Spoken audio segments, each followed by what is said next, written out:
Planet Earth, home to over 6 billion people. Today, our very existence is threatened by epidemics, climate change, and dwindling resources. But those are the least of our problems.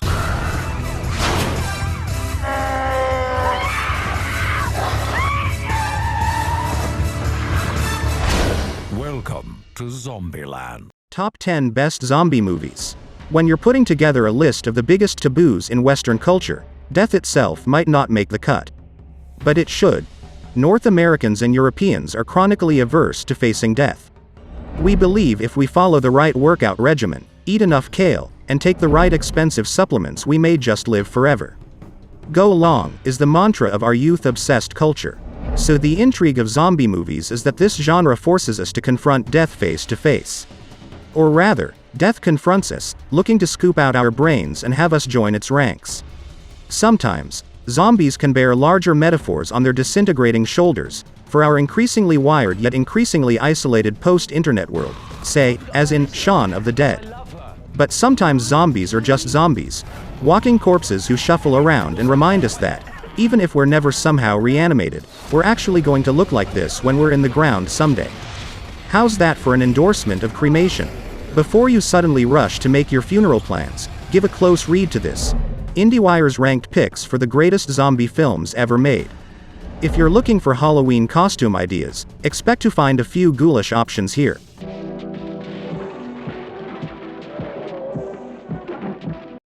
Number 10. Zombie Flesh Eaters, 1979. Imagined as a quasi-sequel to Dawn of the Dead, Italian director Lucio Fulci's film, notorious for its truly sickening effects, took zombie mythology back to its black magic-inspired roots. Zombie Flesh Eaters, also known as Zombie 2, after Dawn of the Dead was released as Zombie in Italy, depicts a zombie outbreak on the Caribbean island of Madel as the result of a voodoo curse, with its creaky undead shufflers pictured in various stages of decomposition, often covered in real maggots. A famous scene involving some up-close eyeball damage got it caught up in the video nasty scandal, and though a cult favorite, it's more beloved by hardcore zombie fans than critics. Bonus points for the stupidly dangerous zombie vs. shark showdown.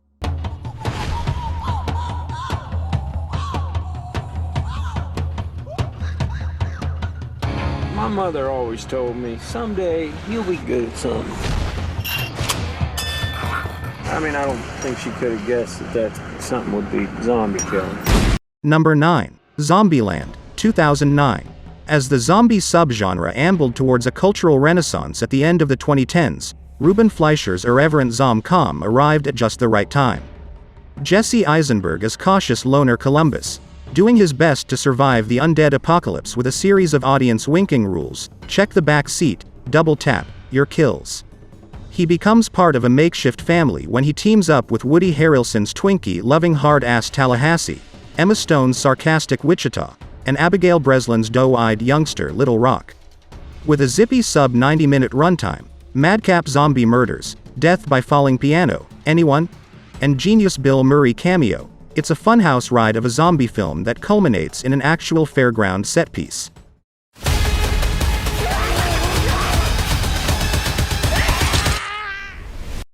Number 8. One Cut of the Dead, 2019.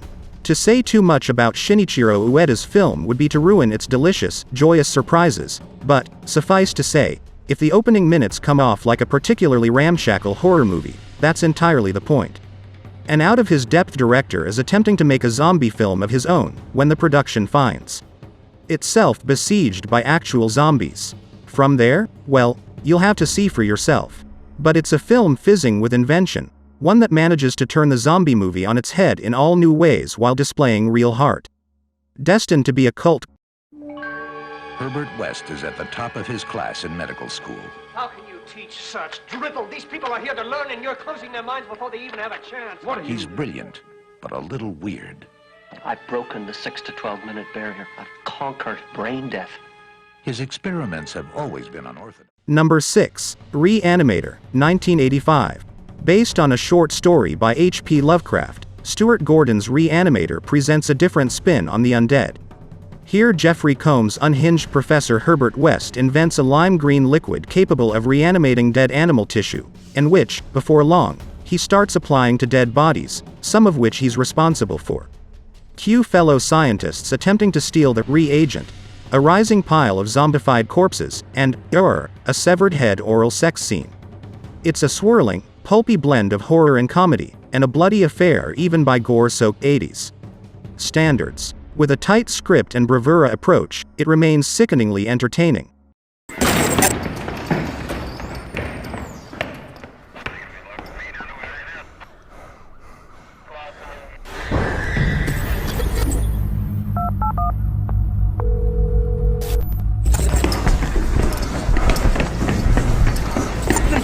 Number 5. Rec.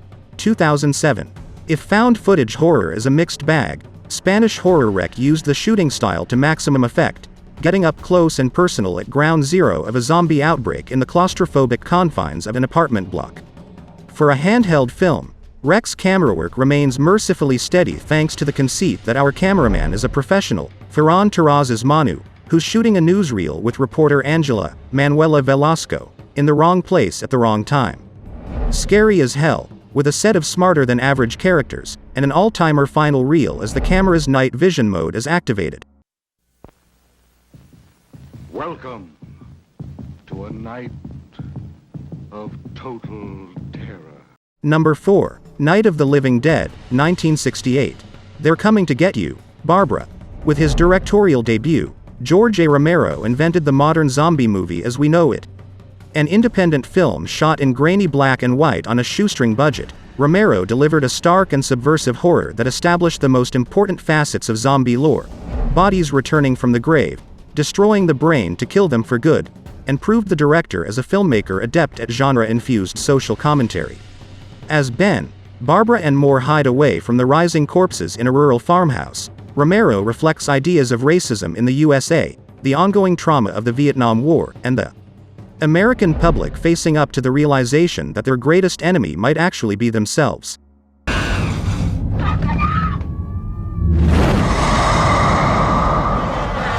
Number 3. 28 Days Later, 2002. Purists will tell you it's not a zombie movie. If they're technically right, they're also totally wrong. Danny Boyle's film about a deadly rage infection reinvented and redefined what a zombie film could be, taking the idea of running infected from Return of the Living Dead and, running with it. It's a gritty, gripping work with an iconic opening, as Cillian Murphy's hospitalized Londoner Jim awakens to find the capital city eerily deserted, until it becomes all too clear what's happened to everyone. If the rage infection wasn't perilous enough, Alex Garland's screenplay highlights how the surviving humans are just as deadly. There have to be survivors in Washington.